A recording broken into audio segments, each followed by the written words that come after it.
vous présente la Cagoule Truck, 530 chevaux, il bombarde. POV, je vais charger du cacageux, je suis trop dégoûté. Donc moi je suis sur TikTok, Instagram, YouTube, Facebook aussi. Je suis en direct sur TikTok. Ah ouais, on est déjà à 11 000 likes. Merci les Cagoulois, ça fait plaisir. Les gars, tapotez! Je suis aussi sur les réseaux pour casser le cliché des routiers qui sont sales, qui mangent beaucoup au volant. Moi je suis là pour montrer la vraie vie des routiers.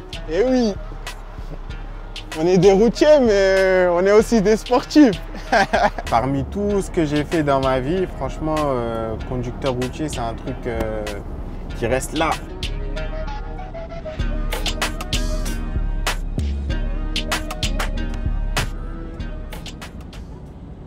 Moi, c'est la Cagoule. Ça fait plus de 3 ans que je suis conducteur. Ouais, les gars, ça dit quoi? Ça dit quoi? C'est votre gars, la Cagoule, les gars. Aujourd'hui, une nouvelle vidéo. Je suis cagoulé parce que je suis aussi sur les réseaux. Et j'aime bien, dans la vie normale, être là, ni vu ni connu. J'aime bien l'anonymat. C'est un peu un personnage que j'ai créé. Bah, bienvenue dans mon camion, dans mon chez-moi. Là, c'est le poste de conduite. Juste derrière, bah, c'est ma couchette. C'est là où je dors. C'est vraiment très confortable. Ici, j'ai mon micro-ondes. Là, carrément, j'ai un air fryer. Je vais vous montrer un truc de ouf, les gars. On sent bon. Bam, je les mets dans le truc. Et j'ai un frigo aussi. Le frigo, il est juste là, histoire de bien manger toute la semaine. Et ici, j'ai ma petite télé aussi. Comme à la maison, j'ai une Play 2 qui est juste là, comme à l'ancienne. Et aussi, j'ai une Play 4 aussi qui est juste derrière là. Et on a des petits chaussons, on est à la maison, on a dit. Là, j'ai vraiment tout ce qu'il me faut dans mon camion. Les gens, ils pensent que dans un camion, c'est pas confort, on n'a pas tout. Mais là, j'ai tout ce que j'ai chez moi ici. Donc, on était à Arras. Et puis là, on y va à Ostrozebek. Ça se trouve en Belgique. On va livrer le bois que j'ai chargé ce matin. On en a pour à peu près 1h, 1h20. Le quotidien d'un chauffeur routier, c'est de charger du bois, des palettes, de la ferraille. Une fois que tu as chargé, bah, tu vas jusqu'au client et arrivé au client, tu décharges le client et puis tu repars autre part pour recharger pour un autre client. Moi, je pars de chez moi le lundi matin, souvent à 5 h du matin. Et puis, je rentre chez moi le vendredi soir. Et puis, entre-temps, bah, je fais toutes mes missions. Je vais à gauche, à droite. Je fais le tour de l'Europe. Là, il commençait à faire jour. Et là, je commençais à m'endormir. Voilà, là. Pour lutter contre ça, les gars, faut dormir. Pour savoir les heures qu'on conduit, etc., bah, on a le tachygraphe qui enregistre toutes les heures de conduite. Le tachygraphe, c'est ça. On a le droit de conduire jusqu'à 4h30 d'affilée. Et ensuite, on doit faire une coupure de minimum 45 minutes. Et puis, après une journée, tu dois faire minimum 9 heures de temps de pause. Et puis, tu es reparti pour une journée. On n'a rien besoin de faire, en fait. Tout est indiqué. Et puis, le chronotachygraphe, il sonne quand on dépasse les heures, etc. Là, on est arrivé chez mon client pour décharger le bois. Donc là, je vais aller débâcher ma remorque et puis pour pouvoir vider le bois. C'est bon, j'ai débloqué mon verrou. Et voici la marchandise, le bois. C'est grave poussiéreux par contre.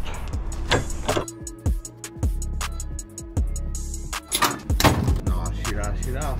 C'est bon, ça y est, j'ai fini de décharger. Donc là, j'ai fini ma journée.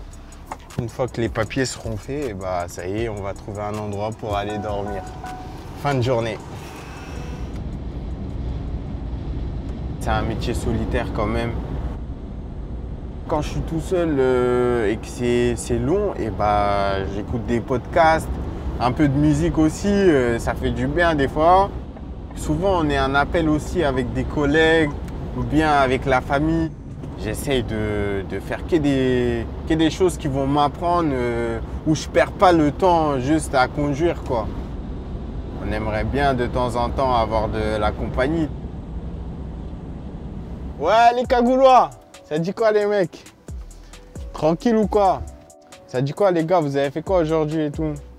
Donc moi je suis sur TikTok, Instagram, YouTube, Facebook aussi, sous le nom de la Cagoule. pour nettoyer le camion. On ouvre les portes. Je suis aussi sur les réseaux pour cacher le cliché des routiers qui sont sales, qui mangent beaucoup au volant, tout ça. Moi, je suis là pour montrer la vraie vie des routiers. Les routiers, c'est pas ça. C'est jovial, tu passes du bon temps dans ton camion, tu manges bien, tu peux faire du sport. C'est grâce à toi, je vais faire routier.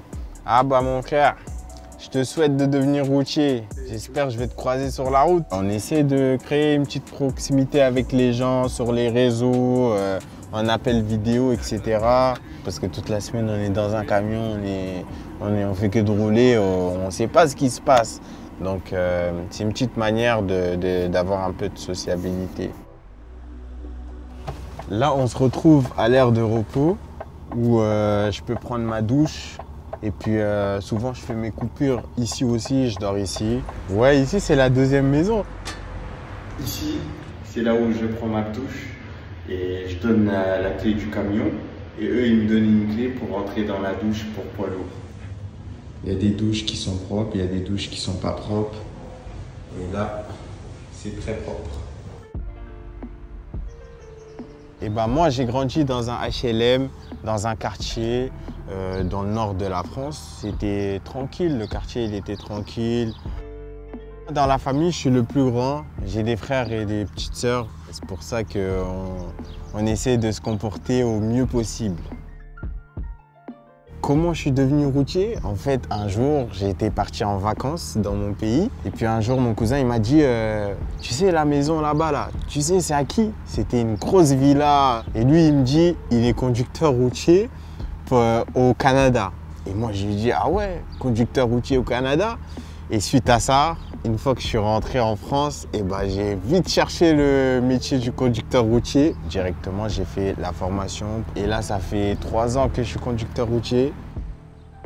Ce qui est bien en tant que conducteur routier international, c'est que tu bouges vraiment partout. Et d'où je viens, dans les quartiers, tout ça, c'est bien de bouger du quartier des fois. Histoire de ne pas trop traîner tout le temps au quartier. Croiser les mêmes personnes que je vois tout le temps. C'est une manière aussi de m'en sortir et je kiffe de ouf.